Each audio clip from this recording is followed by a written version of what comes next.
Ever seen a jet built in someone's backyard? Across Africa, a handful of fearless dreamers have turned piles of scrap metal into working jets, helicopters, and even futuristic flying machines. These aren't products of billion-dollar aerospace companies. These are the masterpieces of self-taught engineers, powered by raw determination, endless creativity, and a little bit of improvisation. From handcrafted rotor blades to engines pieced together from old car parts, each of these aircraft tells a story of passion that refuses to be grounded. This is the world of Africa's most unusual flying machines, and the daring inventors who built them from nothing but vision and metal scraps. Let's take a flight to Kenya. Oh no! This is not your usual beautifully crafted Boeing 787. Meet the rare Boeing 254.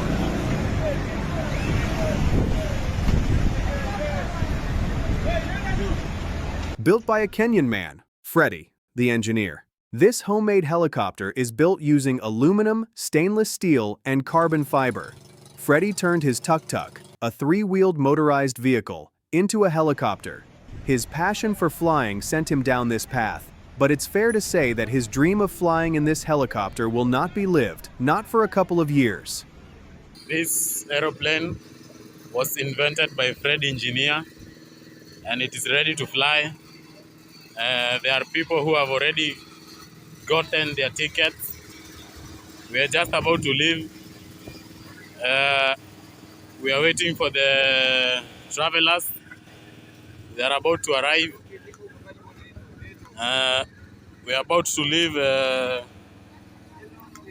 Some passengers have arrived.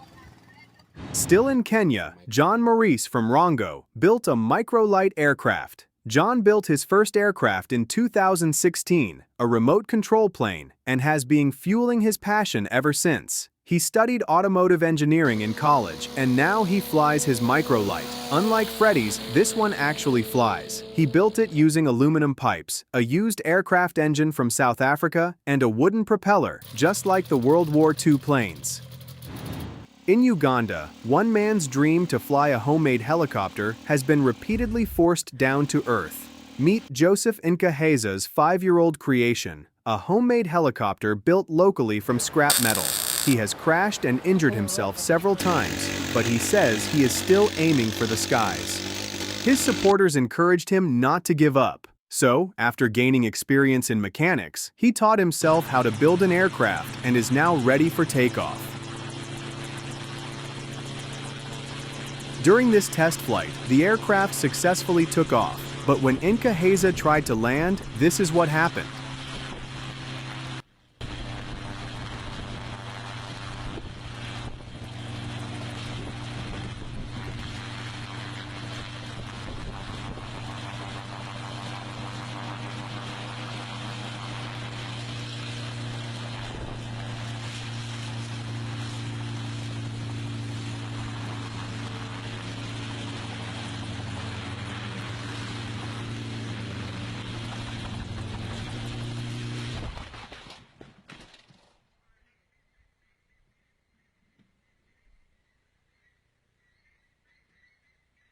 Despite suffering severe injuries, his ambition was not grounded. Hats off to Nkaheza.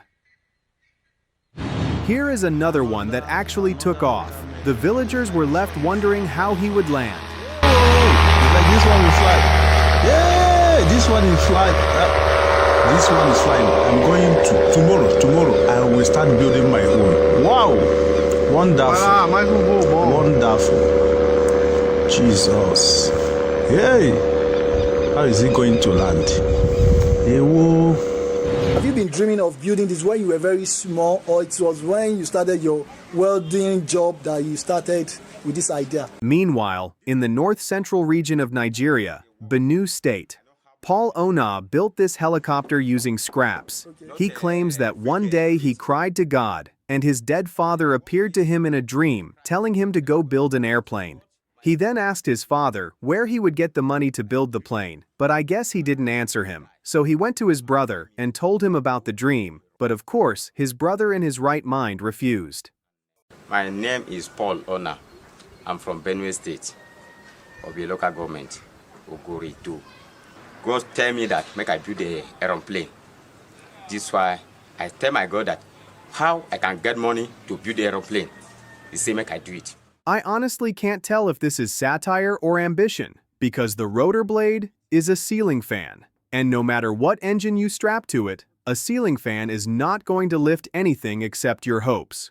Also, can we talk about the helicopter's adorable smile when the hood is closed? This beauty belongs in an art gallery, not an airfield. The only way it's taking off is if you roll it to the edge of a cliff and, well, gravity takes it from there. In Ethiopia, Brooke, a talented young man, built this plane from scratch using locally available aluminum and stainless steel. Doesn't it look adorable?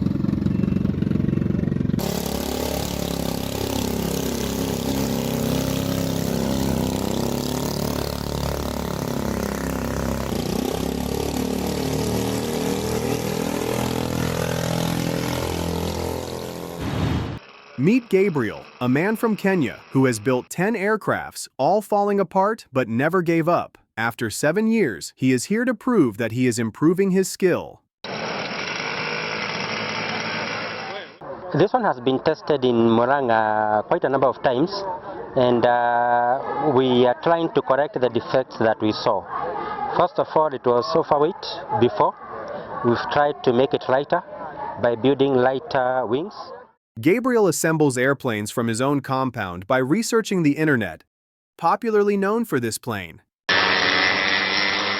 For a few glorious seconds, Upendo is airborne, and then it crashes to the ground. Another dream dashed. And this one too. But just when it seemed ready to take the leap, it diverted from the runway and collapsed once again. So was this time a success? We let Gabriel Nderitu be the judge of how the trials went this time. In Laikipia County, Kenya, George Giddy has managed to make a helicopter that is yet to fly. With his little education, George aimed at building a flying helicopter due to his love for helicopters. But with no funds, this is the best he could do. He still aims for the skies.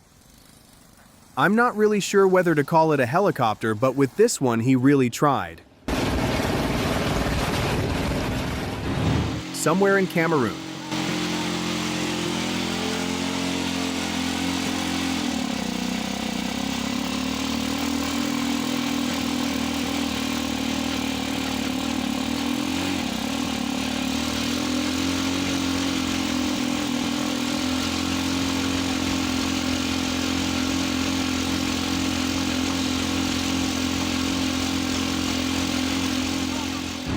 Meanwhile, somewhere in Angola, this is the biggest joke in aviation history. Abre a porta, abre a porta. Abre a porta, mais obrigado. Abre a porta. Pilotos? Pilotos. Na máquina. Obrigado. Trabalha a máquina.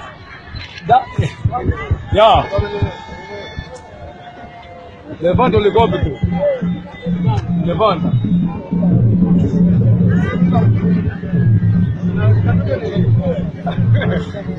Sim, senhor. How are you? Sim, senhor. How are you? Who's here? Ghanaians too were well represented.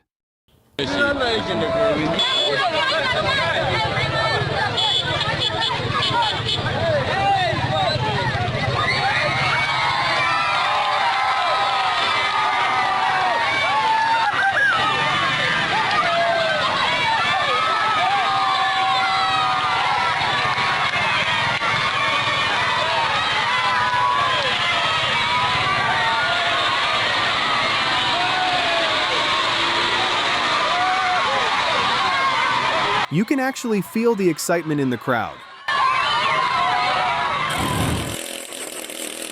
Now, this was built by a Ugandan man. I can't tell whether this was meant to be a helicopter or what.